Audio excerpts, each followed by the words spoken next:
Thanks to Paul Murphy for another great show there. You're listening to the Lioness on Riviera FM on Monday the 9th of June 2014, and it's just gone 3 o'clock.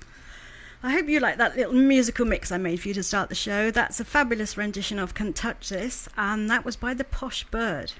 And I thoroughly recommend you look her up. She's definitely going to be a star. All her music is donated as a fundraiser for the Biscuit Fund, and you can find out more about that by visiting theposhbird.co.uk. Right then, I have Nick and Max here in the studio with me as usual to join the conversation and help with all your comments and messages. You can email the show on studio at Riviera FM, or comment on the Facebook pages The Lioness Raw or Riviera FM, and we'll attempt to include you live on the show. Today we're talking about consent. What is consent? What is it? How does it come about? Are we governed by consent? Are we policed by consent? And who precisely is it that consents? I'm hoping to have a guest come in soon. She's late if she's coming at all. She has told me she's coming, so we're waiting to hear from our guest, and if she does turn up I will introduce you. So we're jumping past the section where we were going to introduce her and talk straight away. And we're going to go straight in with Max, who is Mr. Dictionary Corner here, who's going to just tell us what consent actually is. Well, yeah, good afternoon, Lioness. This is from the Oxford Dictionary. Origin is Middle English from the Old French consente, which is a noun, and consentir. My French is terrible, as you know. From Latin consentire, from con, which means together, and sentire, which means feel. So sort of feel together, consent. Feel together. Yeah, a noun. As a noun, it's permission for something to happen or agreement to do something. As in something like no change may be made without the consent of all partners. And as a verb, it's to give permission for something to happen. An example of that is he consented to a search by a detective, for example. Consent of the governed is a phrase that comes from the United States Declaration of Independence, and it's synonymous with a political theory wherein a government's legitimacy and moral right to use state power is only justified and legal when derived from the people or society over which that political power is exercised. This theory of consent is historically contrasted to the divine right of kings and has often been invoked against the legitimacy of colonialism. Article 21 of the Universal Declaration of Human Rights states, quote, "The will of the people shall be the basis of the authority of government," unquote. Well, there we are. So the will of the people. And consent is coming together. That would feeling together, actually. Feeling together. Well, I've got something similar to that just to bring us into the show. Not quite your Latin there, but come together. It was close as I could get it. That was the Beatles here. You're listening to Lioness here on Riviera FM. I'm delighted to say my guest has come now. We can talk to her. This is my studio guest today. She qualified in 1987. I've taken information from their website. I hope it's right. And was a sole practitioner in Exeter before becoming a founder partner of the legal practice Bay Advocates.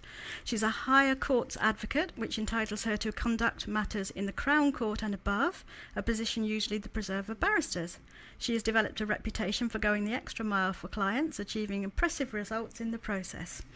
In her spare time, she has a keen interest in all sports, especially cricket, and participates in rowing. This is the weather for it, certainly. And it says here she's training for her first marathon. I don't know if that's happened yet or not, but how exciting. And her biggest interest is in travelling of all types and to all places. So from Bay Advocates, I'd like to welcome my first guest to the show. This is Anne Bellchambers, LLB. Thank you. Welcome, Anne.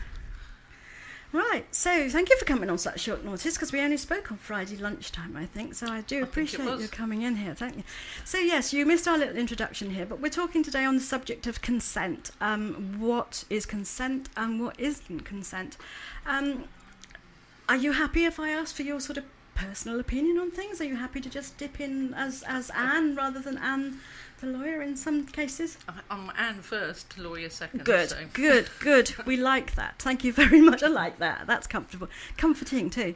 So on the subject of consent, are we, in anyone's opinion here, are we governed by consent in the UK? Well, if you started with democracy, I suppose possibly not, given that so people turn out to vote these days. So there's an issue there as to whether or not more people ought to contribute to the process. But by ought to contribute to the process, do you mean more people ought to vote or more people ought to stand to be voted for? Both. Both. Yeah, I think there's been a lot. We've had previous shows here, and there's been discussion about particularly it appears to be virtually a two-party system. You have the others dip in there, but basically it's a two-party system. And we discussed the Bilderberg issue, where it appears to be an auditioning process by those who are going to be chosen to go to Bilderberg, and then those are the ones that we get to tick the boxes for. So with a two-party situation, if we really don't have informed consent, as in what are we voting for, who are we voting for, and particularly who is controlling behind the scenes, how can it be consent? How can it be seen as consent if we don't know what we're consenting to?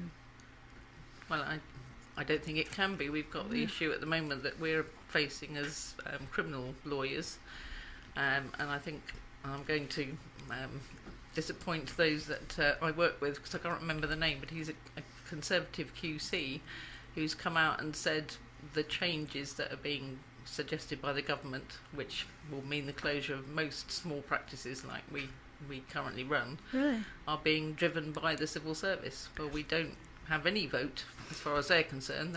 They progress, they have their own agenda.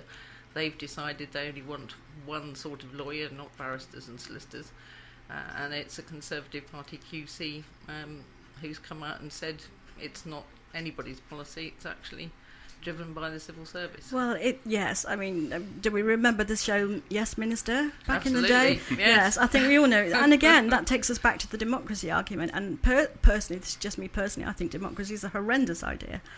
But even if it was democracy, it's undermined by the fact that the decision-making really is done by unelected people who have jobs for life and aren't party political. So, and again, there's the argument that it's... pension too. A very nice pension. And there's also the argument that it's an oligarchy, because above that you've got the Windsors who are making the decisions for the other ones down under those too. So where democracy quite comes in, I don't know. And where consent can come in, I personally cannot fathom. Can there be consent in a constitutional monarchy? Without a constitution that's acknowledged. We have a constitution. We do, but it doesn't appear to be acknowledged in court. There's not the US system of a constitution written in stone. It's in one document, that's the difference, I think. Yes. Well, we have Magna Carta, the Bill of Rights, and what's the other thing? Declaration of Rights. Declaration's right. Oh, I yeah. was right. Yeah. Yeah. I didn't know that about trying to close down small practices, though. That's shocking. It's come out of supposedly an austerity measure, a government policy to legal aid, isn't it? Legal aid to save 220 million, Yes. taking no account of figures. The government, if you notice, will only say that it's the most expensive legal aid system in the world every time they're asked. Yes. And they won't listen and they won't discuss, and you have senior barristers, senior lawyers all trying to talk to Mr. Grayling, who won't talk to them. Of course. Maybe because he's only being fed certain information by the civil servants and he doesn't really know or doesn't choose to know. Is this to come into line with the European court ruling sort of thing? I mean, and we've always had innocent until proven guilty. Yes. And the European method is guilty until you prove yourself innocent, as far as I can work out. They have a whole different approach. Yeah. I mean, theirs is very judge-led. That's the Napoleonic laws. Napoleonic Yeah, law, yeah. And so you have the judges who start off as judges, trained to be judges, unlike the system, and they are the ones that lead the investigation. So it's a different system. It's not our system of two sides arguing to, as you say, start from the point of innocence. Yeah. They carry out the investigation. There's, I think, always at least 3 judges. Further up the scale, the more of them. So if you actually come before a judge, you are guilty. You know, you're taken to be guilty because the mere fact you've actually arrived there. It's a bit like the use of a grand jury. Absolutely, certainly. I certainly don't know enough about the sort of continental system to say, but I do know that having appeared, then obviously there's an investigation that they're leading. Absolutely. It's worrying. It is worrying that our rights appear to be eroded more and more and more, and our access to justice becomes more and more difficult with the removal of legal aid and more legislation to prosecute us. It does seem that we are very much targeted. There's certainly massive amounts of legislation being introduced all the time. Yes, we'll discuss that later. We've got quite a bit about. Thank you very much. I'm going to play just a little bit of music. This is Steve Miller and Abracadabra. Riviera FM. Riviera FM. Riviera FM, bringing social gain to Torbay. Good afternoon, and we have here a definition of 4 main types of consent. The first is implied consent. It's a controversial form of consent which is not expressly granted by a person, but rather inferred from a person's actions and the facts and circumstances of a particular situation, or in some cases by a person's silence or inaction. Secondly, we have express consent.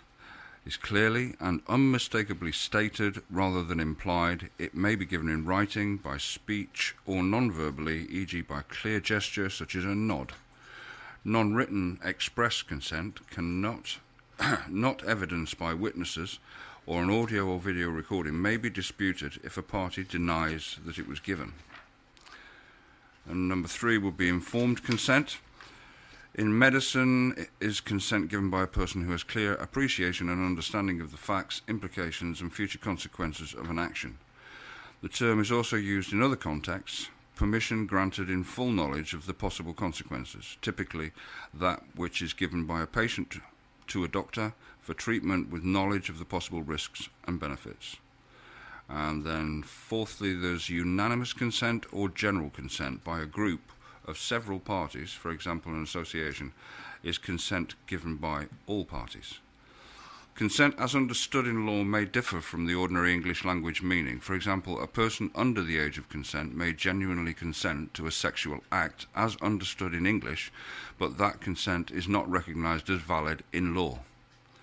The theory of tacit consent of the governed holds that if the people live in a country that is not undergoing a rebellion, they have consented to the rule of that country's government.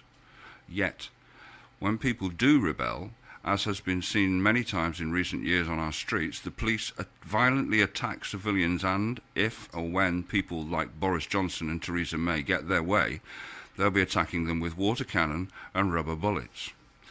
My guests, after the news, will give us their first-hand experience of what it's like to attempt to peacefully rebel.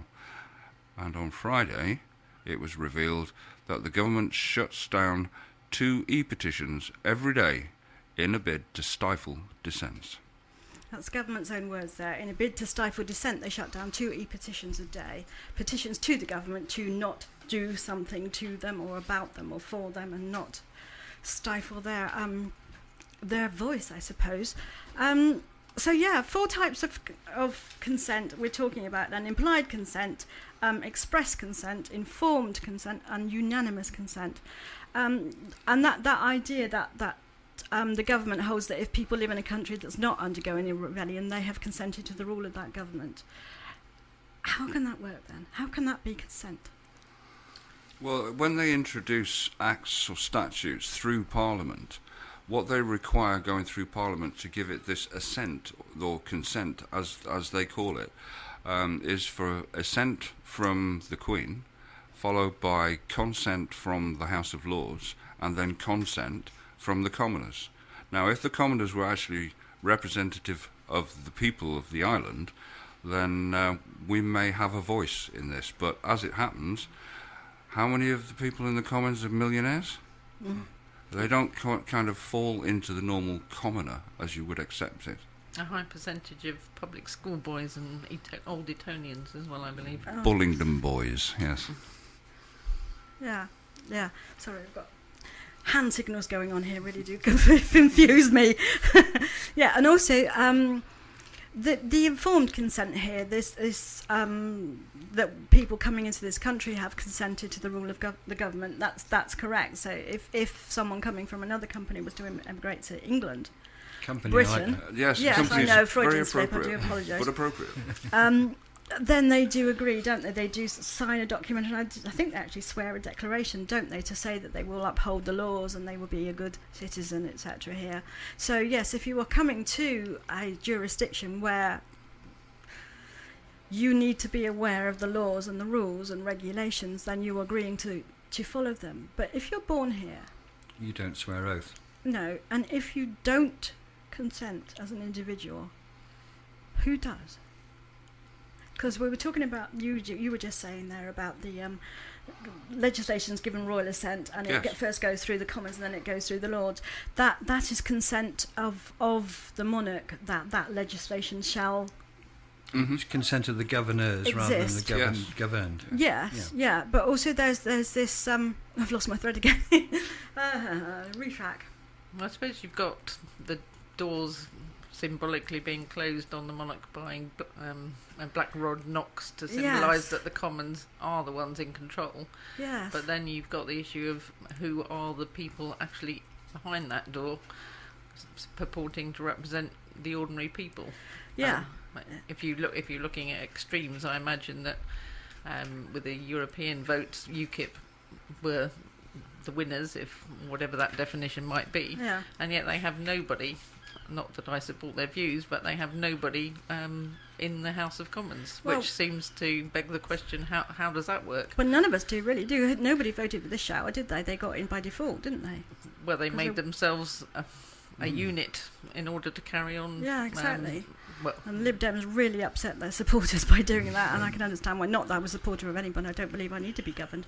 If I can say, can I, as an adult, a living adult, compos mentis, completely not here to harm anybody, go anywhere and say to somebody, hello, do you know what? I do not consent to be governed. Well, I've tried that. It didn't work very well. No, you get locked up. Well, I did 3 days for it. I was forcibly searched on Torquay Harbourside. Yes. And the one thing that did come out of this, regardless of the fact that I stated that I was not about to consent to anything that they were trying to inflict upon me. Well, the background story was he was walking along the street and somebody behind him, because of where the smoke was coming from, was clearly from behind him, had been smoking an illicit substance, of which Indeed. a police They male came up to Nick, and insisted that he was going to He be wanted to stopped, and search he me, was he yeah. said, is it you? And Nick said, of course not, it's not me, and he wasn't having any of it. Yet we understand the fact that if there is, quote, reasonable suspicion, people have to do their job. yes, But what's the interesting thing is the thing you've yes, got there. there's a note on the back of the form that they That's issued sure. me with after the search, and it says quite clearly, juveniles, people suffering from a mental health issue, and others who appear not to be capable of giving an informed consent should not be subject to a voluntary search. So that being the case, Who should be subject to it? is it then an imperative that they have consent from whoever they are about to search? it's a very odd wording, because if you were completely off your head on a substance, you probably wouldn't understand the term of consent and wouldn't be able to be searched the very person that they would like to search. Absolutely, but I mean, I could put it to you that I'm incapable of giving an informed consent because I just do not agree with what they want to do. Or do not understand precisely why they want to do it. I wouldn't understand or stand under anything that they wanted me to do. The fact of the matter is that it would appear from this, although they don't put it in plain black and white and in plain language, but it would appear that without consent, without informed consent, they're not entitled to do a search, because it isn't a voluntary search, is it? It's one of those lovely areas that need testing, probably. Well, I tested it and ended up face down on the pavement. Well, yeah, unfortunately, that's what happens first before you get anywhere near a court where the issues and terminology can be examined. Yeah, Yes, no, if only it worked that way. We do like these lovely theories. Yeah. Yes, thank you very much. So, yes, if you just joined us here, you're listening to the Lioness on Riviera FM. Hello, it's a lovely day. Thank you for listening to us, and thank you for having us with you. Today we're talking about consent and asking who consents for me if I don't. I've Nick and Max with me as usual, and Anne Bellchambers, who is a criminal law specialist and founding partner of Bay Advocate. She's here with me in the studio as well. So ways we do consent. Well, we know with informed consent, we do consent to, in marriage, for example. It takes two. We say, I do consent. And it may seem a bit of an odd thing, but we discussed this earlier, and divorce is also mutually consensual, or it is consensual, not necessarily mutually. But consent is involved because one person no longer consents to be married to the other, and you can't have a marriage with just one person. Without consent. Yeah. So do we sort of agree that consent can be Necessary. bilateral and unilateral, shall we Yes. say? Enforced on you by choice of somebody else. Yes. Or your own choice, as in the marriage or the... Yes. Yeah, well, that is consensual if Yes. your own Yes. choice, isn't it? Most medical treatment, I say most medical treatment because we've heard about these women who have had caesarean sections performed upon them recently and their children stolen away before they were even born. Certain amounts of vaccinations, etc. Now we're having schools and places that say your children cannot come unless they are mandatorily Most surgeries, vaccinated. though, and that sort of thing. Well, are, I think it would be if you were awake. yeah. you If know, medical staff are being forced to have vaccinations to keep their jobs now. My daughter is Yes. to work in the hospital That's here. right. Not happy with that at all, but there we are. So there are ways of consent, and again, you were talking about that document you read earlier about informed consent. Yes. In law, and you may know more about this than I do, but in law it appears to be that informed consent, in the legal dictionaries that we have looked at, only talks about medical treatment. Informed consent. It doesn't appear to apply in legal dictionaries in any other sphere whatsoever. That we can find, not saying it doesn't. That's probably right off the top of my head, because nobody's dared to define it elsewhere, whereas obviously in a medical scenario they can at least try. I mean, it's very difficult. There have been instances of people suggesting that babies should be injected in a certain way, somebody writing a report and saying no, that's all wrong, that's not good for them. Yeah, and then somebody coming back and saying no, actually the first version was right. So even there you have what is the information and who's giving it. I think that depends on who's paying for the reports to come out, quite honestly. And also there's legislation here now, I can't think of the name of it. There is the something act, you get money. There is a legislation that says here is money for compensation for vaccine damage act. Yes, I'm paraphrasing here. So Yeah. it's acknowledged that vaccines do damage because there is legislation here set To up compensate. primarily for compensation Yes. for it. Presumably, if you can prove the connection. Yeah, there was Yeah. a girl about Yeah. 2 days ago, wasn't Yeah, there? I got a sure, good number of £1 million for it because it destroyed her. Just destroyed her, this young girl. Yes, So indeed. yeah, It's very difficult to prove though, because you're up against big multinational Exactly. drugs companies. Big money. So again, how can this be law if it's forced upon us by corporations, for example? How can we this always comes into all the discussions and the different topics that we have. We always come down to this little nitty-gritty. What is law if it isn't force? I'm just looking at, for my own personal interest, international law, and of course with international law it's people voluntarily subscribe to it because there isn't really a means of enforcement. There's the ultimate means of enforcement in which you go to war, but NATO, yeah. for example, in the Russian situation, we don't want to threaten to bomb Mr. Putin because he's big and he's got lots of weapons. It really would be rather foolish, wouldn't it, and rather arrogant. But then we tag along with America. Yes, And they're bigger than us. He wanders into Crimea and says, they've had a referendum, they've chosen to come with us. Yeah. We don't know the true situation. But of course, where's the enforcement? The UN can shout all it's like, but without the power to do something unpleasant as a flip side, which is why you have all these weird and wonderful sanctions against oligarchs rather than anybody saying Mr. Putin. Well, I think they have said you can't come and play with us at G8, so it's now G7. But, I bet I missed that. They'll probably get it on the internet. But then we even that we what we hear in the UK, we hear generally through the mainstream media. BBC is heavily influenced, shall we say, or appears to be, with government propaganda. It puts out the government story, it puts out the side that we're supposed to hear about. I mean, look, before these recent elections, everyone was talking about UKIP. Yes, they were saying they were bad, they were awful, they were dreadful, they were this, they were racist, they were stark raving mad in some cases, most of them that I've read about. But the point is that it was getting it into the public consciousness, UKIP. Bringing And of course, people went UKIP out into to the one-party system. That old saying. No such thing as bad publicity. That's exactly that old yes. saying, there's no such thing as bad publicity, and it's worked. Because I believe the Greens said, well, we've got a member of Parliament, we had as many people standing, And well, who we mentioned us? Yeah. Exactly. You wonder whether people buy this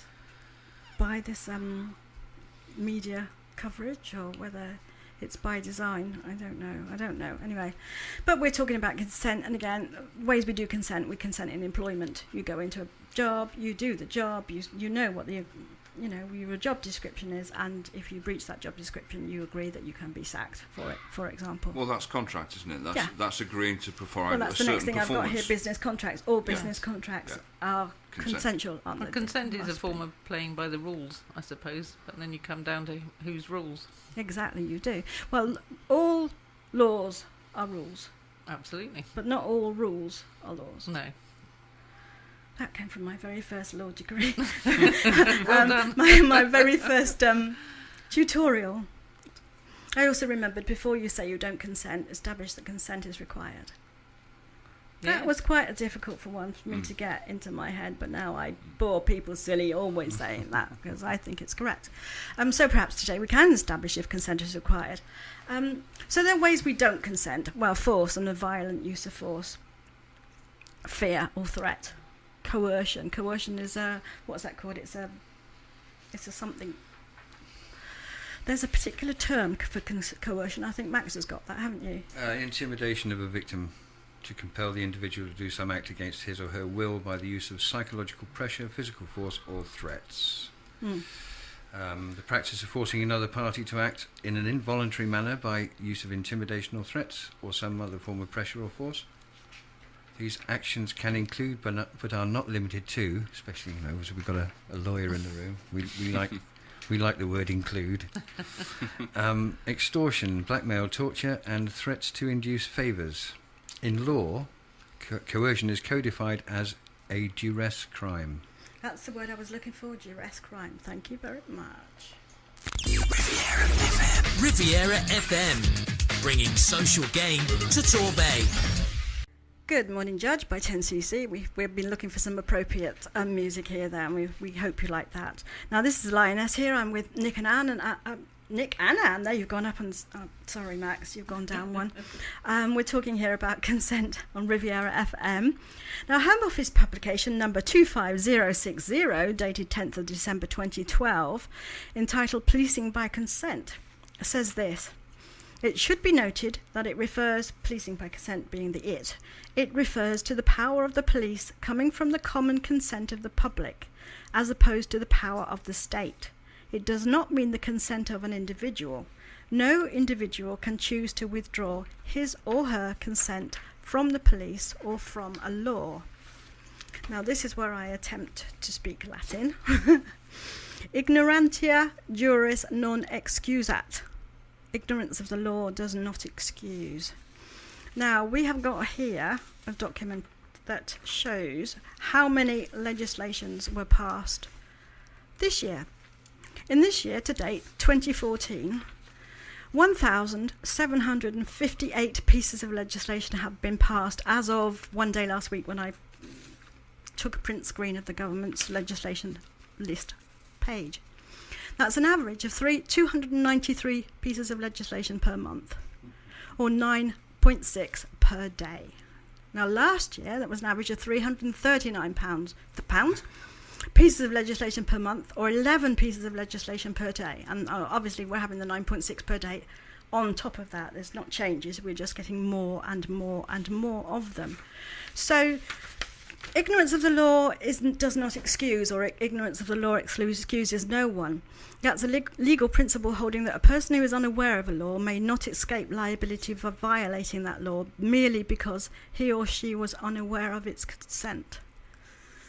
Now, there is an acronym that begins with B and ends with S, and I'm not going to say it because it must really be absolute BS. How can anyone, how do we know, how do you're a criminal law specialist here, sitting here, how many laws are we breaking right this moment, somewhere in the world, somewhere that applies to us, whether it's European law or us? How do we know? I'm sure there's bound to be some. Inevitably, probably one about the heat of the room we're I know, sitting it's in. dreadful, isn't it? It is awful. I do apologise. Actually, I can make that slightly better by turning the CD rack off. Yeah. But ignorance of the law is actually there is no law for maximum heat in an office. It's minimum. Oh, right. Oh, well, so we can sit in It's a okay sauna, to melt. yeah, but we can't freeze to death. Yeah. Well, that's comforting. No charge for that little bit of legal advice. Yes. So if it's consent, then it is consent if a fully competent and sane adult could ever be fully informed. Is it possible for anyone ever, to be fully informed of all the legislation that has existed to date, plus the 9.6 that they're bringing every day?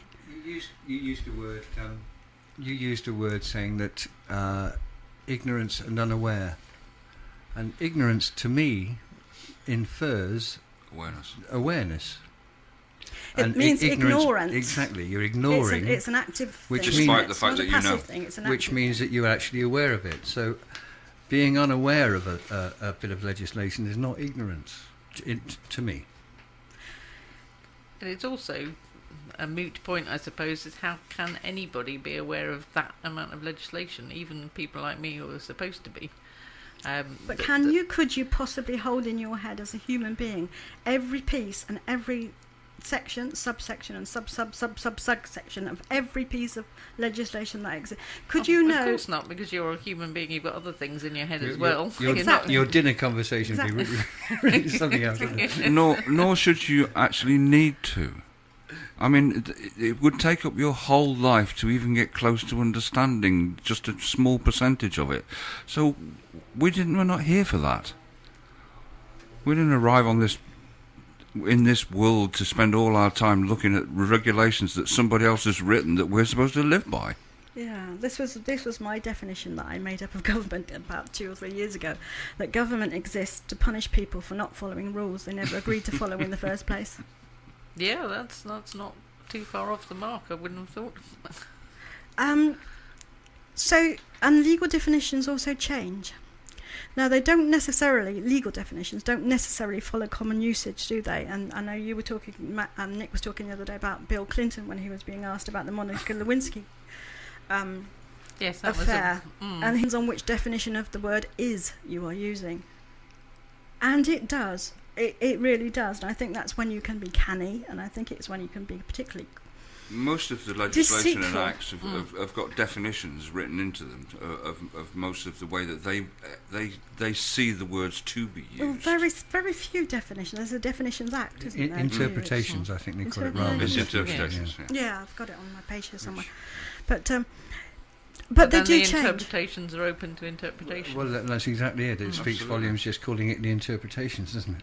Yes. Why, for example, is Oxford English Dictionary not used globally everywhere? Because then everyone would have a fair chance of understanding what any given word means at any given time. But for example, Because there's a monopolies commission.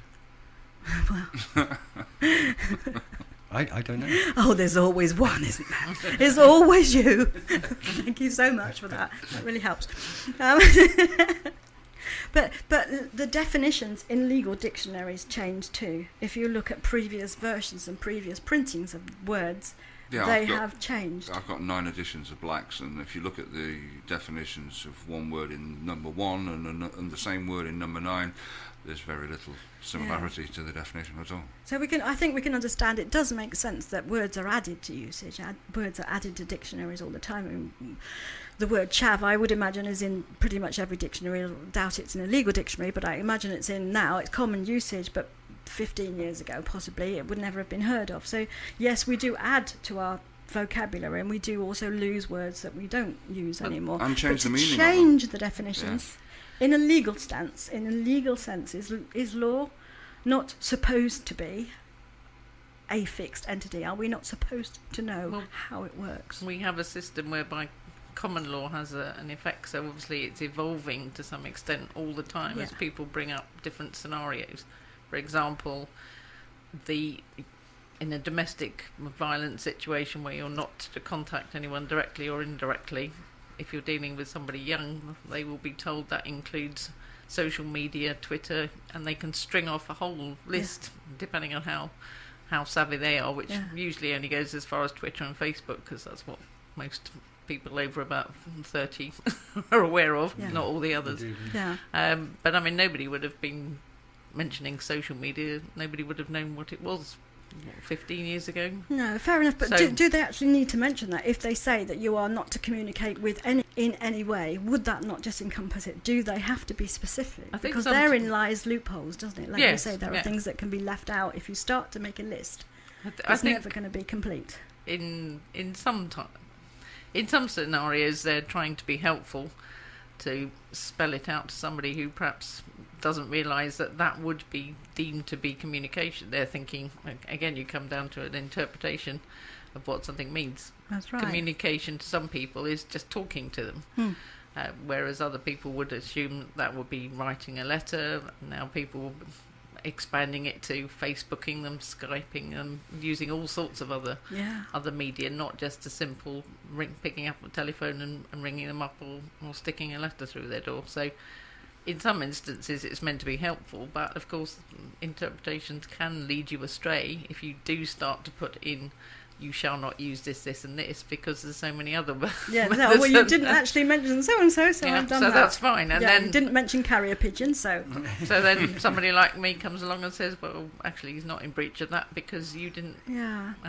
include that in your list. But then there's this principle with judges to look at what the legislation meant. They will look at it first of all and say, what does this legislation say? Is it clear? Can we give it the common meaning? And then I'm sure you remember from learning law, it was the argument that if they say about apples and if they say about oranges and lemons and limes and other fruit, and if you come along and use a pear, then the judge will say, well, actually, we didn't mean that because we're talking about citrus fruit, because they have quoted oranges and lemons and limes. So there is this presupposition of what the legislation was supposed to mean. But yes, it leaves it a very grey area, doesn't it? And like you mentioned, common law. I was reading this morning that the use of mobile phones, especially by motorists, and the risks to cyclists and other road users. And there was a case that was brought against Jimmy Carr, the comedian, who was using a mobile phone stopped by the police, and he said he was using it as a dictating machine in order to record a joke. Right. And so he paid Mr. Motoring lawyer to represent him, no doubt at vast expense, and got off because the use of the mobile phone was not one that the courts had in mind. I think the truth was he got off because he paid a lot of money. Well, there is that, and sadly that's the way the government's going. Yes. The more you can afford to pay, the more likely you'll be able to get off. Yes. And well, this is very true with the fact that now how difficult it is to get legal aid. And absolutely, like you say, people like yourselves are closing shop or being forced to. Well, I have a thing here which is printed by the Office of Parliamentary Counsel. It was published on the 16th of April last year. It's called When Laws Become Too Complex. It's not a particularly big document, and I'm only going to read you a little bit of it. But the author of this, and I say it's the Office of Parliamentary Counsel, so this is from the horse's mouth, so to speak. He says, I'm assuming it's a he, I don't know why. This person says, legislation affects us all. And increasingly, legislation is being searched for, read and used by a broad range of people. It's no longer confined to professional libraries. Websites like legislation.gov.uk have made it accessible to everyone.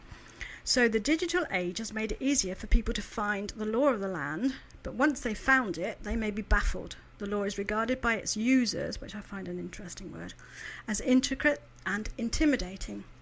That experience echoes observations that have been made about statute law for many years. The high volume of legislation, its piecemeal structure, its level of detail and frequent amendments, and the interaction with common law and European law mean that even professional users can find law complex, hard to understand, and difficult to comply with.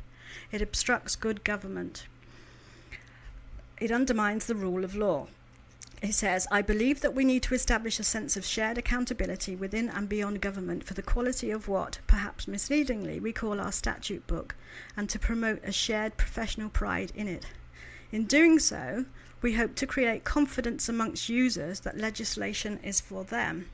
Now, my argument would be, and this will be up after the news, I would argue that it demonstrates that legislation is meant to be a consensual matter, because he says, I hope we can create confidence amongst users that legislation is for them. Broadcasting online. www.riviera.fm. Torp Bay's community radio station. This is Riviera FM. Well, that was chosen by our resident lawyer here, Anne Blue, she's a funky chick. She knows all the up-to-date stuff, you can tell. And that was All Rise. Just before the break there, we were just talking about this, the Office of Parliamentary Counsel saying that I hope we can create confidence amongst users that legislation is for them.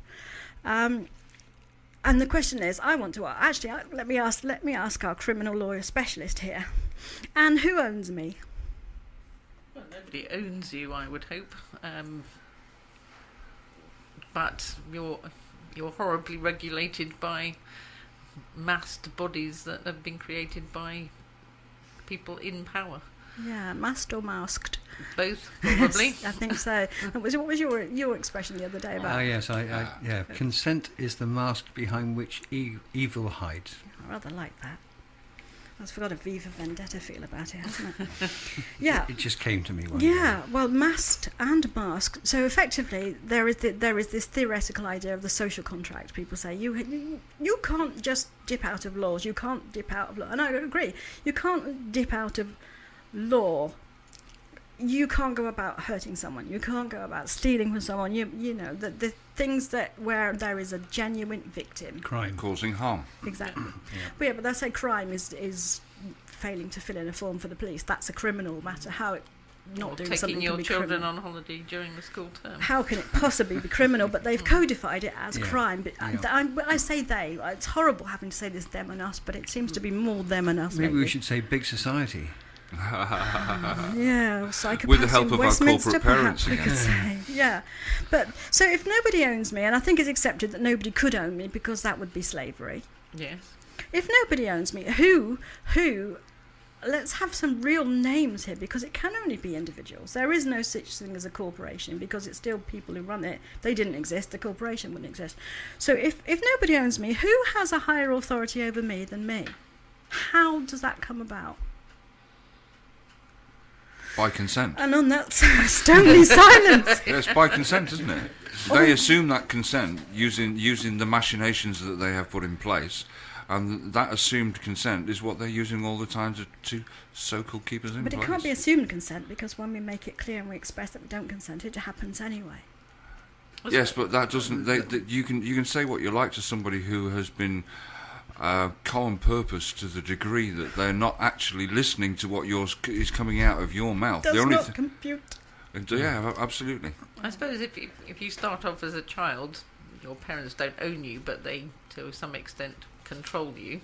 Once in this country you turn 18, you're only controlled by the situation in which you find yourself on a day-to-day basis and how that is applied to you. And so, depending on your religious views, I suppose there is some form of religious control. So it's actually it's being in the country.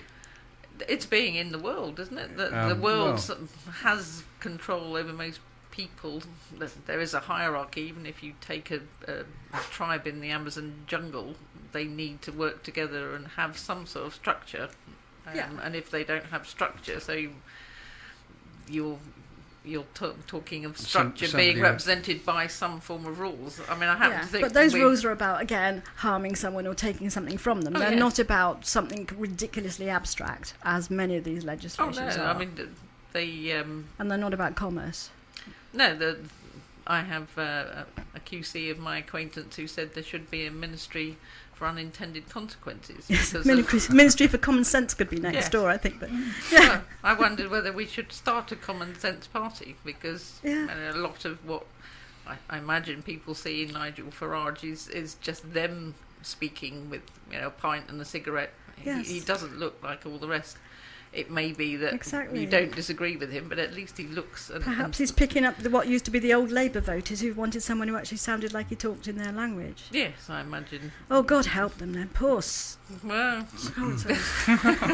if that's their language, then there is medication out there. Do seek help. Other parties are available. Common Sense Party. I do like that, though. Common Sense Party. Yes, a Common Sense Party wouldn't stand to go in this ridiculous Well, nobody would vote for it, would circus they? in the first place. Because it would be commonsensical Not to. not to.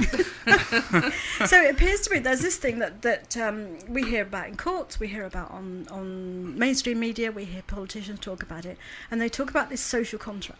There is a social contract, which I think you were just alluding to there, that says we all do as we are told because it's socially acceptable to do so, and we would be ostracised not. And I think an example would be perhaps the Amish work that way, don't they? They do indeed, they're yeah. very strict and based on religious rules, and it's called dogma and doctrine. It's not called dogma and doctrine for nothing. Doctrine means indoctrinate. It means brainwash. We're brainwashing people to do and behave the way our little social group expects us to. So that if there's this social contract, how does this come about, Max? Well, what you've given me here is it's quite interesting. I've just been reading through it. In moral and political philosophy, the social contract or political contract is a theory or model originating during the Age of Enlightenment, which began, I'm told here, in the late 17th century Europe. That was my little bit of research there. Okay. That typically addresses the questions of the origin of society and the legitimacy of the authority of the state over the individual. Social contract arguments typically posit that individuals have consented, either explicitly or tacitly, to surrender some of their freedoms and submit to the authority of the ruler or magistrate, or to the decision of a majority, in exchange for protection of their remaining rights. The question of the relation between natural and legal rights, therefore, is often an aspect of social contract theory. Yeah, theory. Yeah. So it's a theory. But in practice, it's not theoretical. In practice, people are getting beaten up, thrown in court, and having to pay ridiculous amounts of money, usually to get out one way or another. But it requires your sign of nature. Oh, well, that's Or as in Robert Greene's case, not getting out. 100 days in custody Yes. without a charge. Yes, without access to legal Without advice. access to anything, really. Yes. And without even being informed why he was there. and you have the naked rambler who was constantly being arrested because he chose not to wear clothes, which Yes. seems Yes. totally bizarre to me. Doesn't it? But then other people say, well, I don't want to see a naked man wandering around the street. It shocks my children. Yes. It shocks your children because you've told your children you're shocked. They wouldn't be Possibly. shocked This because is- children walk about naked, don't they? This is the idea of offence, to give offence. You can't give offence, you can ha- only take offence. That's it. It seems crazy that, you can have a nice party going on and there's nobody's offended except one person who possibly hasn't been invited who can shut the whole thing down. It's just extraordinary to me. Yeah, it is odd, and as I say, as you've read there, it's a philosophy, it's a theory. Yeah. So, when we talk about law then, would it be fair that when we mean the type of law that's forced upon us individually, that we should really be using the term legislation and leave the term law for those crimes with victims? Because it would appear that victimless matters, although they're often referred to as crimes, are in reality offences or breach of some implied, intangible, invisible civil contract. Legislation must be civil. It must be. How can it not be a civil matter, really? It's one person saying you must or must not do something and then you've broken the law. Again, government exists to punish people for not following the rules that they hadn't agreed to follow in the first place. Yes, and you've got so many laws and so many rules. Coming back to what the council said that you read out earlier, there's so much now that people don't really see it for them. It's a bit like, I suppose, having a bunch of flowers, which is nice, as opposed to an enormous forest of flowers which are overwhelming and overpowering. Small amounts that you can see the point of Yeah.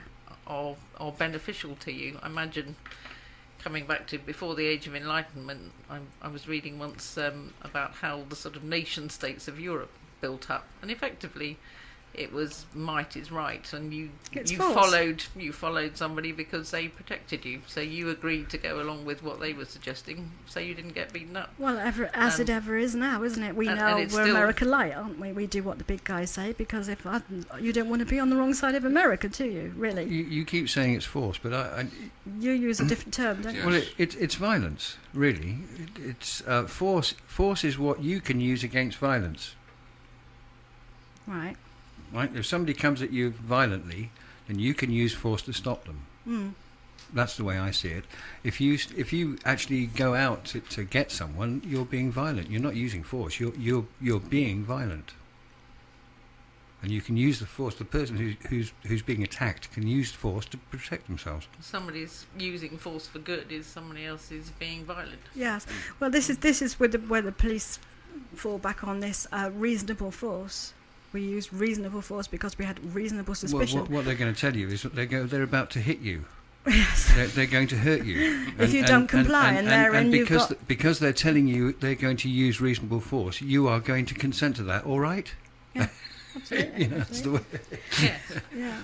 I'm going to have to leave out quite a lot of things that we were going to go through today because time is just racing on. We're just having too much fun here. As a lawyer, Anne, you uphold all legislation and you work within it, don't you? You're sort of strictly ruled that you work within the legislative guidelines. Well, it's my job. Well, not. In some cases, it's to find the problems within the issues. I had a case not long ago, an allegation of public order. What you could see on the CCTV was what the police interpreted as an assault. The person being assaulted chose not to make a complaint, so they charged public order, and what they couldn't get past was the fact that without any sound, nobody could be said to be being upset by what they were seeing, and the person who was on the receiving end, without making a complaint, might have consented to what was going on for whatever reason. And they got very cross with me because I pointed out that you actually need all the evidence. You can't just do it because you've got a film of it. Full disclosure. Absolutely. Yeah. And well, thank goodness there are people like yourself out there, because there are plenty of people who don't actually care. Being a bit, well, it's good to be political, human. and human. I mean, that's why they are trying to get rid of the average criminal defence lawyer. That's what we do. In many ways, we're checks and balances. Yeah. We're there saying, well, you haven't got the evidence for that. You're going to have to look again. Well, this is just something I was just going to come to here, actually. I'll jump ahead on that because you've said this here. Now, we have the Treason Felony Act here, 1848. It's an Act of Parliament. It's a law which protects the Queen and the Crown. Nothing else. It protects her and her family and her financial interests, I think, is a précis of that. The firm. The offences in the Act were originally high treason under the Sedition Act 1661, and then that became later the Treason Act 1795, and consequently at the time the penalty was death. So still is, I think. I think it's just you can be sent off to the colonies now or fined something silly like £25. I don't think it's particularly, but it still exists. I was under the impression, and I'm sure somebody who knows more will correct me, that things like piracy on the high seas and treason still in theory carried the death penalty. Yeah. Arson in Her Majesty's Dockyard, I think, was one of the last ones to be struck from there. Yeah, yes. But this is where I was going. It's treason felony too, and I quote, compass, imagine, invent, devise or intend to deprive Elizabeth Windsor of her crown, to levy war against her, or to move or stir any foreigner to invade the United Kingdom or any country belonging to her. How a country can belong to a woman without being force and violence, I fail to understand. But anyway, there are three reasons I just mentioned. There are three reasons I just mentioned the Treason Felony Act. The first one is it demonstrates that juries can nullify legislation. They have done before. So legislation exists, and then juries can come along hearing a trial and say, no, actually, we don't think this should apply to you. This is a nonsense. And they can say, not guilty, we're not finding you good. Even though they have technically done everything that they have been accused of, the jury can come along later and say, no. I've seen it happen. Well, I've heard of it happen a while back involving a fox hunting case where the judge, who's no longer with us, gave a very clear direction to the jury that they should convict somebody for offences in relation to it's highly illegal, and the jury came back and they effectively said no, not guilty. Judges should not be directing juries, should they? Shouldn't they be. Should not be. And bless the jury system. They Yes. didn't like being told what to do, so they didn't do it. Would that not have been a perfect appeal there under a void order if the judge had instructed the jury and they had found him guilty anyway? Yes. People don't use their power very often, do they? People lay down and take this and so I think often. I remember a case I come from Kent, and I remember a case where a father attacked, I think it was a lorry driver who'd killed his daughter, just mown her down and hadn't really been punished, and attacked him, and the jury there acquitted him of murder because they were seeing the case through his eyes as opposed to the pure law of the situation, which says you shall not kill. They said, but if it was us, we would probably do the same. And the law for my sins, I've perused, perused is perhaps overputting it. I've had a look through Halsbury's commentaries on the law, and there's this wonderful sentence, and I wish I could remember exactly which volume and what page it was on, which says, "The only lawful court in this land is a jury of your peers." Yeah. The only lawful court in this land is a jury of your peers. That means that a jury... It makes the law. Well, that's what makes common law, isn't makes it? a law. It doesn't Well, it's not common law. That's law. That's just law in big letters. Big letters. That to me is law. Well, in some way, that's true democracy. It is correct. Yes, it is. Yeah. It is. Yeah. Your community decides your peers, how we're going to live. Yeah.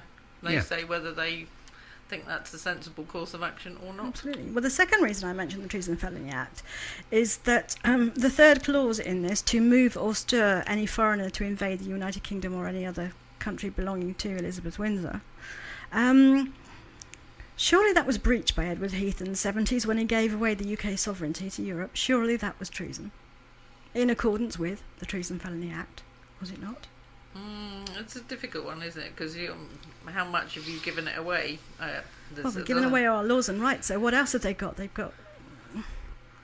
haven't got the actual physical land, so again you're Not into yet. the realms of into the realms of definitions, aren't you? In many ways, what is her land? So how can it be her land anyway? Are we protecting definitions here, or are we protecting something that belongs to us? Yes, certainly not us. Well, the third reason I I've been dragged up, all for me. The third reason I said it brings up the question of the UK government's ardent wish now to leave the EU, and in particular to get rid of the Human Rights Act. They're always pressing for this lately, which protects us, at the moment, it protects us from the Treason and Felony Act. Because we're here saying, we don't. Hello, Elizabeth Windsor. I do not consent to be governed or told what to do by you, love. Take your tiara and do one. I'm quite happy to say that, and I've allegedly just committed treason. And fine, bring it on.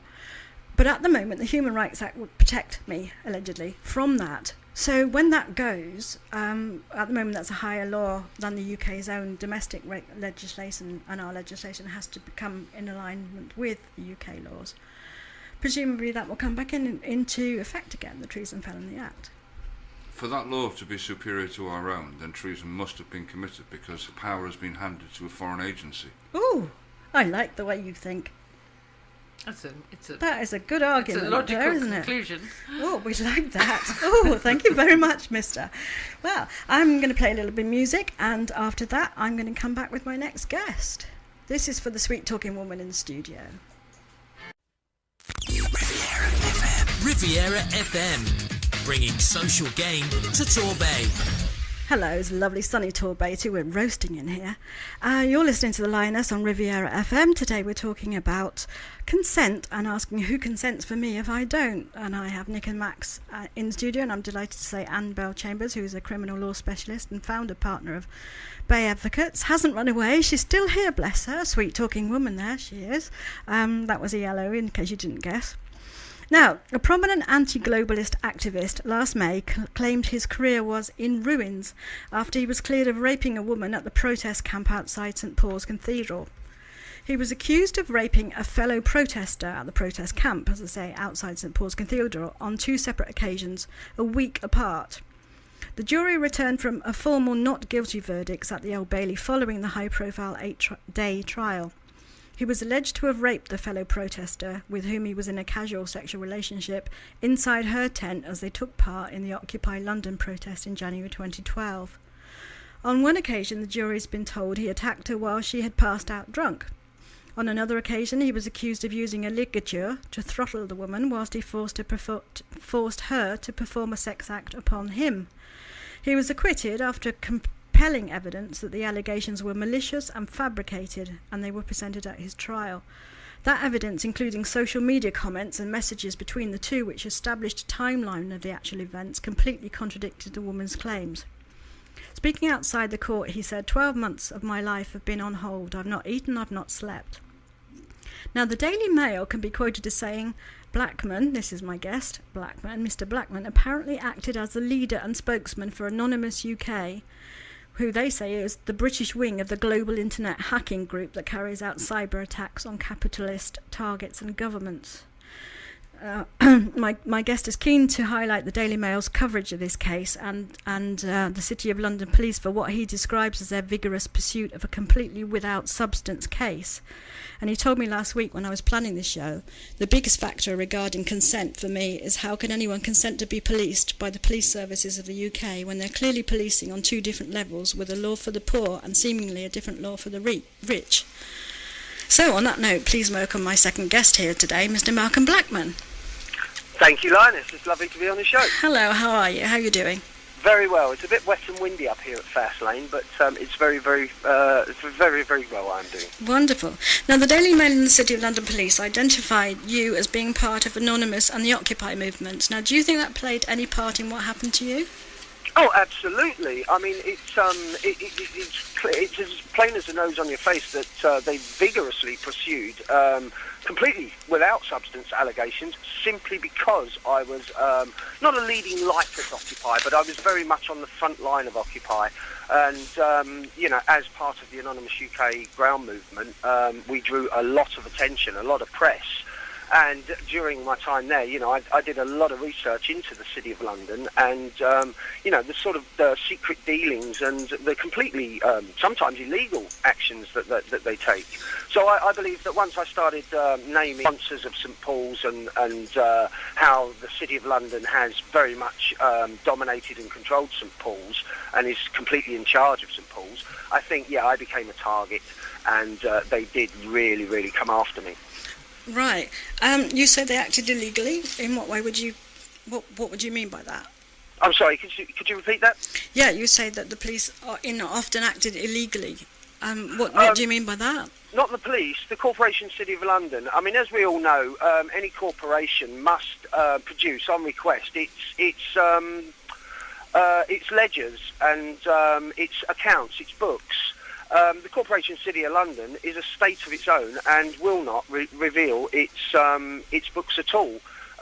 Every corporation, we as the public have a right to inspect their books, inspect their ledgers, and yet the City of London, you can't get near it. That I am under the impression is unlawful. Do they call themselves a corporation, or is that what you're saying?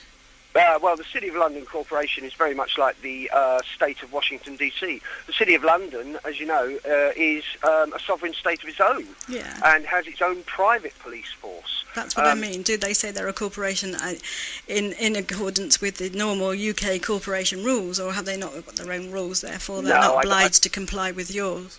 Demand. They don't seem to be obliged to comply with anything. If you look closely, their attitude is very blasé, and they are to all intents and purposes above the law. They have their own police force, which are privately funded and have allegiances only to the Corporation City of London. They're not there to police the public, and they're certainly not policing us by consent. So effectively, you're trespassing if they say you are in the City of London. That's correct. Yes, you can be removed from the City of London. It's even becoming apparent now when if you follow people like Danny Shine, who tries to highlight the fact that we are losing more and more of our own land. I believe he's been caught or been moved on several times just recently for using a megaphone outside of railway stations and such likes in the City of London. Could that not just be simply a breach of the peace? Not really, because we're looking at freedom of expression and freedom of speech. Plus, as you know, they're trying to bring in new Prevention of Nuisance and Annoyance Acts, which means that buskers will not be allowed to play. They're really bringing down the hammer on freedom in the City of London and the surrounds. I mean, it's starting to happen all across the country now. I'm a firm believer that we are marching headlong, blindly into a police state. Yeah, you're not alone in that. I was going to actually, my question is here actually, what is consent in the UK? I was going to ask you what you think, and I was going to say, does it exist at all, or is it a mask the state wears to hide a police state or oligarchy that has been regularly claimed of late, and is claimed more often? This is it. You see, as you're probably aware, I sent a rather scathing email to Theresa May, saying, just how can I consent to be policed by these police forces when I see blatant two-tier policing, a law for the rich, the elite, the politicians and royalty, and a law for the poor. And not only that, to give a good example, is, I've seen police assisting bailiffs removing families from homes in the pouring rain. Do I consent to that? Because the corporations or the banks have seized property back after it's the banks themselves who have created the problem. I mean, the whole Occupy movement was to highlight the banking fraud and the banking industry, but on the tail of that has come all the other exposure for all the other criminality that is now starting to occur. Yes. As far as my attitude is concerned, as you know, I've signed up and registered with Lioness Law, and I'm pleased to say I haven't had any interaction with police since I've done that. But You will. For one, yeah, I'm sure I will. But I, for one, am a firm believer that it's my consent and it's up to me whether I give it. And I after seeing, the brutality at Barton Moss, after watching even now the brutality or the absolute disregard for lawful, peaceful protest, a human right, being rolled out, and the criminalisation of people protesting lawfully.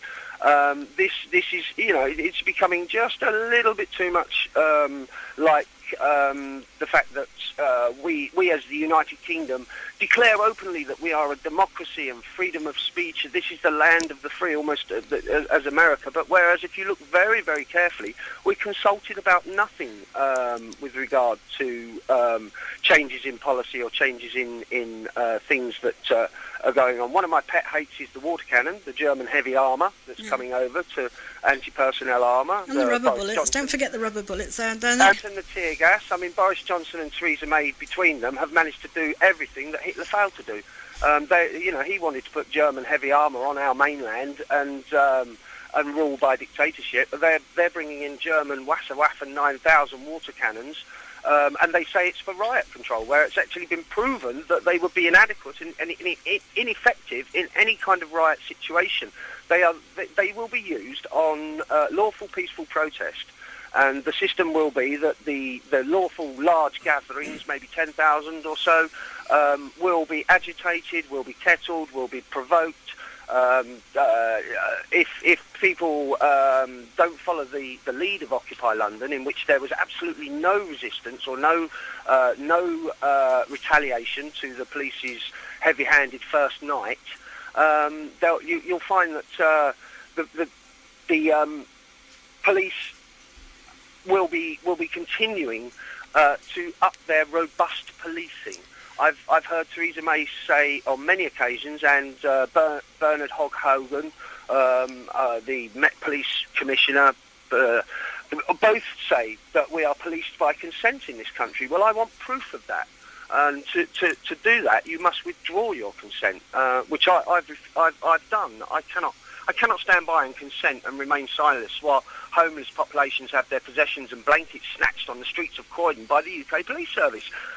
If you look recently on the social media, you've now got studs and spikes sticking up under flyovers and out in doorways to stop homeless people sheltering from the elements.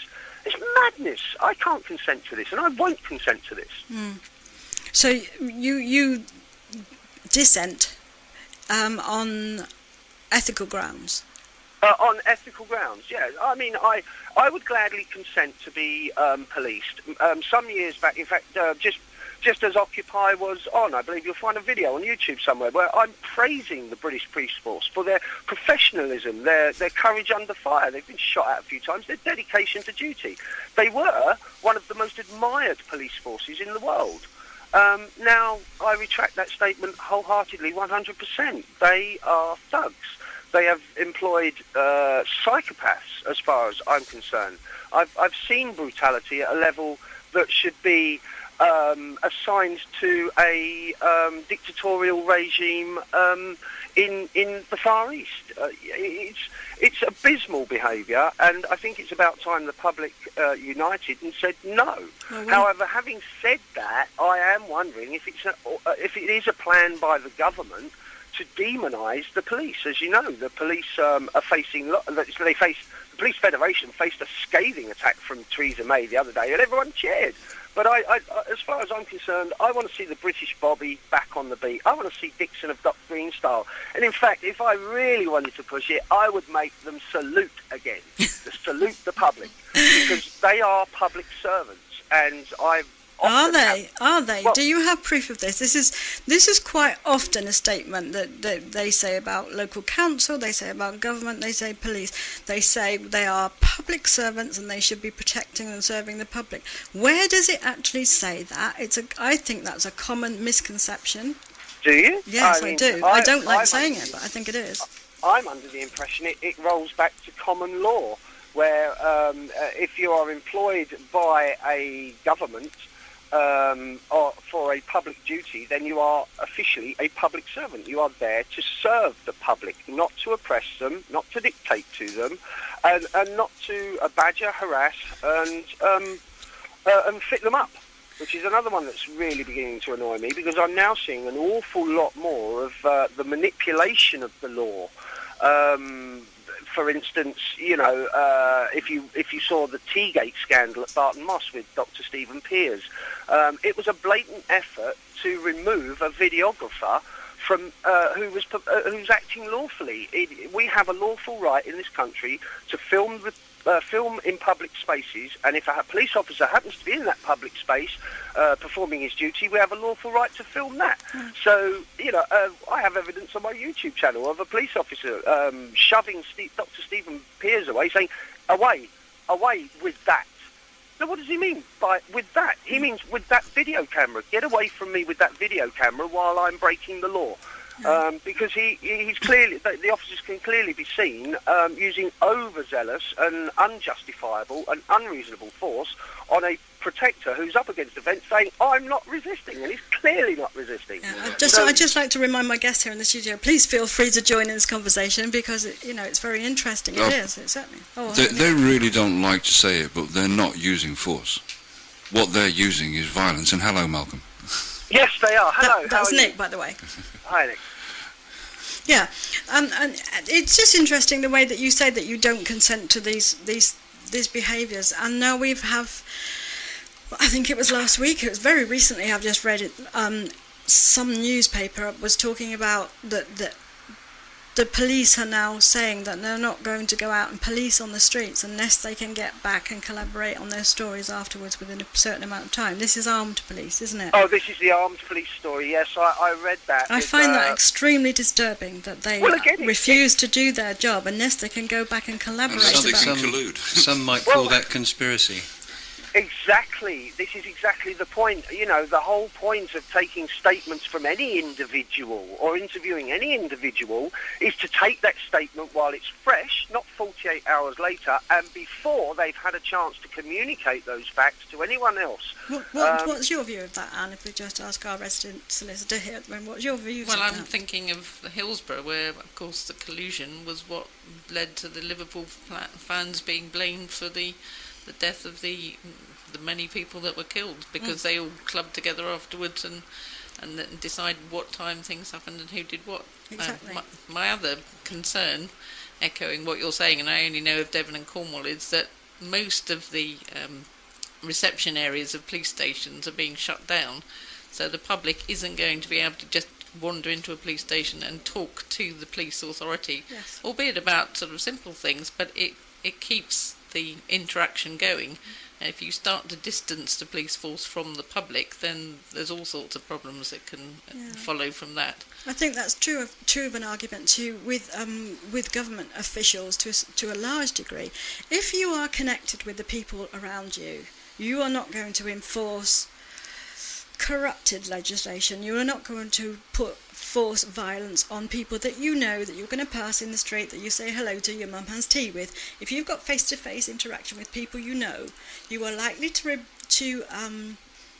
uphold their views and their rights and represent them the way they want to be represented. It would be helpful to all. Yeah, but once you go up there and you're just this anonymous paid millionaire who has no idea about what the people want, you don't represent them, you're just there because you're on a great gravy train for life. As a constable, sorry. It allows you, doesn't it? It allows that little switch to somebody's brain to say, I can do this, to faceless no, because I don't actually have a connection with them. It's this sort of psychopathic mentality that I think allows you. When I introduced myself, I said I was a person first and very much a lawyer second. Yes. And you need police officers to remember that they're people first. And they are sworn to and uphold police that. officers second. And one of the things that you always see, there is a right to have a solicitor every time you're in the police station. Many people don't take up that right. Police officers, if they find themselves being investigated, always have a solicitor. Oh, they do. They're not stupid. And that tells you everything you need to know. What is it? A man who represents himself has a fool for a client. Is that what they say? Although, I hate to do that. I'm going to have to disagree with you. Feel free. Because there are a number of people I know, this is sort of off subject slightly, who have been found guilty in magistrates' court with a solicitor present, who myself personally, God help me, has gone and assisted with them in their appeal, and we have won every single appeal. A first-year law student. So my argument is, why were they found guilty when they had a qualified, well-paid lawyer? Why were they found guilty if someone like me can go on and say, well, actually, no, that's a nonsense, and prove it in 3 minutes? I was thinking more in the police station that if you've got something that's being offered to you for nothing, i.e. a lawyer to come in, then you really ought to think very carefully about whether or not you have a lawyer with you. We're not all perfect, and we're not all at the same level. There's good lawyers and there's not so good lawyers. But something very simple, something very simple as Rice versus Connolly. I mean, how many lawyers don't know that? That would be consenting, though, wouldn't it? That would be consenting to what? To being governed, to being represented. Yeah. Represented. Yeah. Having a lawyer in the. Yeah, that would be consenting to the whole system being correct, and you just do with me what you like. Sort of. And find me guilty. Well, I think, that if you don't mind me jumping in, I think the biggest problem we have with consent is the glaring difference between the two-tier policing level. Since 2005, when the EU brought in an act or a law stating that all EU MPs or all Euro MPs are immune from questioning, immune like it's a disease. You know, they're immune from questioning on any crimes except hate crimes and driving offences. Yeah, and both of those must be current. They cannot be historical. This is why I'm so angry, because as Joe Public, I was accused of a crime. I was accused of 2 serious sexual offences crimes. I presented a mountain of evidence to the police that contradicted the statement of the lady in question. And yet I was still put through the trial process. And that was trial by media, wasn't it? Because it was trial by media. Yes. You know, the Daily Fail were very vigorous in their front page news. In fact, it caused me to take almost a year to recover. You know, I was diagnosed with post-traumatic stress. It took me a year to recover my composure and actually get back out there. But the problem we face is the fact that people are unaware that there's a 2-tier police system. They are unaware that Joe Public can be accused of something with no substance whatsoever, be charged with that, because the police give the mantra, oh, it's down to the CPS to decide whether they charge. Now, as far as I'm concerned, the CPS need two things to charge. One is it has to be in the public's interest, and two is there must be evidence.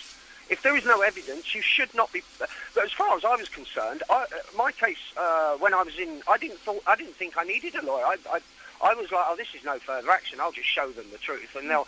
But no, because I'm an activist, I was then thrown straight into the Old Bailey for, my first ever real offence, apart from strumping apples at 16. I'm in the Old Bailey in court number 3, and I have to prove my innocence. And my solicitor at the time did say, innocent till proven guilty is supposed to be the mantra, but in cases like these, you need to be able to prove your innocence, which I did. Which is understandable. Which is, I think, in cases like that, it's fair, because it's very difficult for a victim of rape to prove. Well, I agree, and I said after my trial that I believe that there should be anonymity for both parties until the verdict is returned.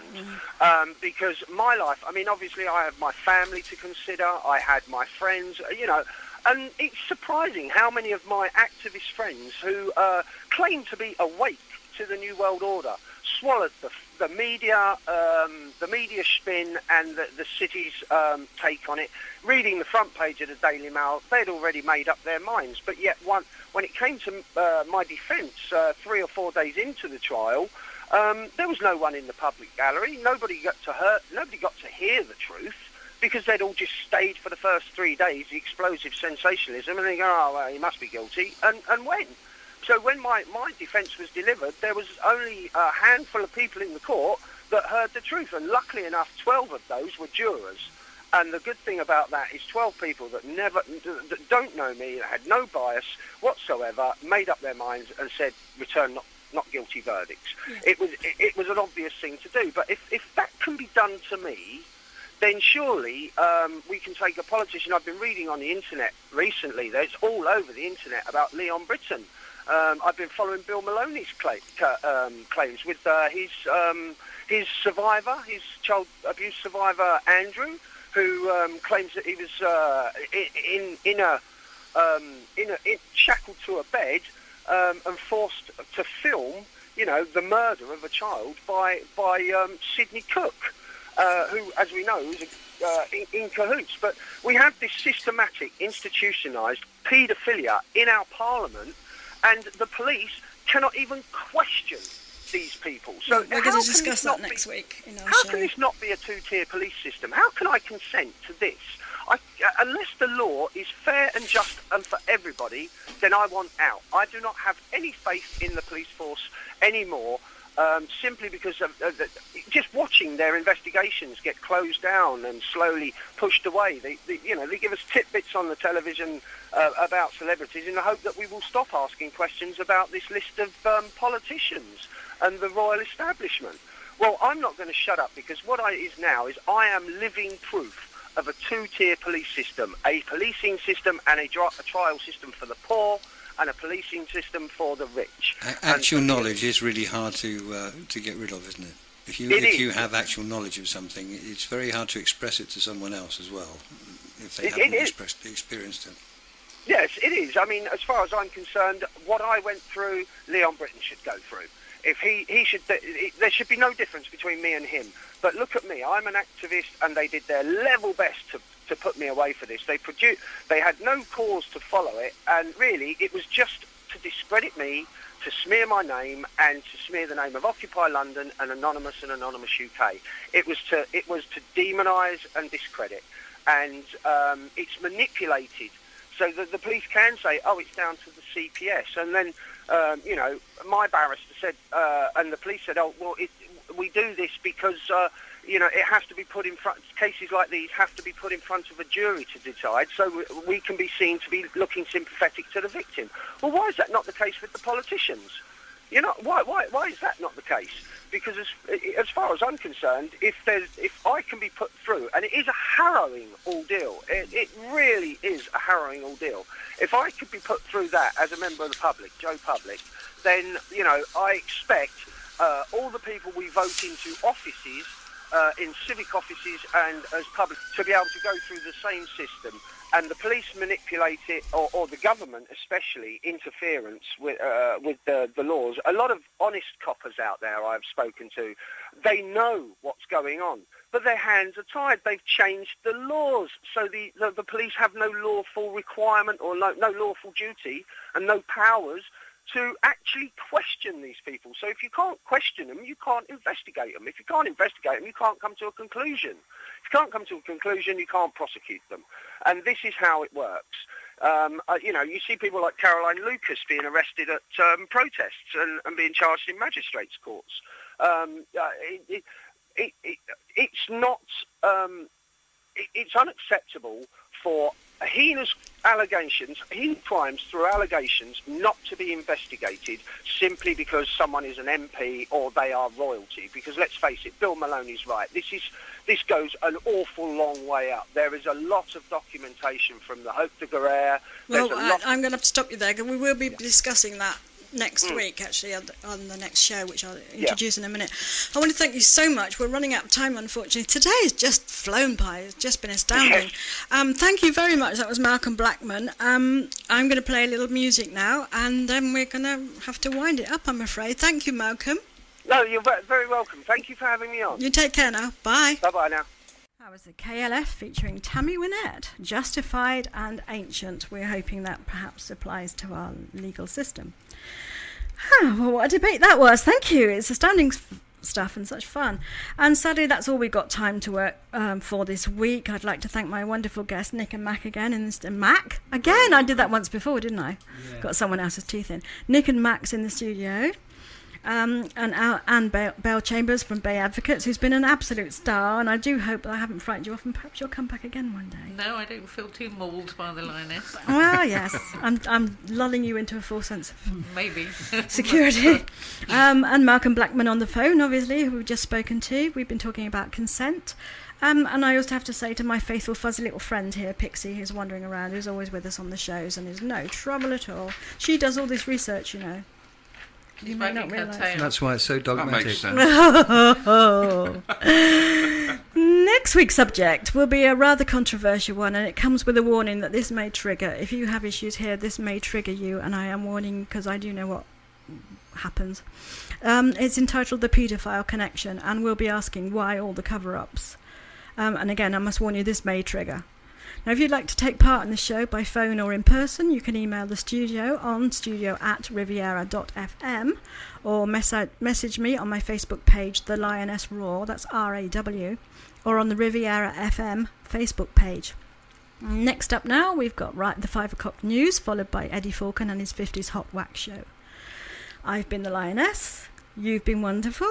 I'll be back next Monday at 3 o'clock, and I hope you've enjoyed today's show. I love you. In Lakesh.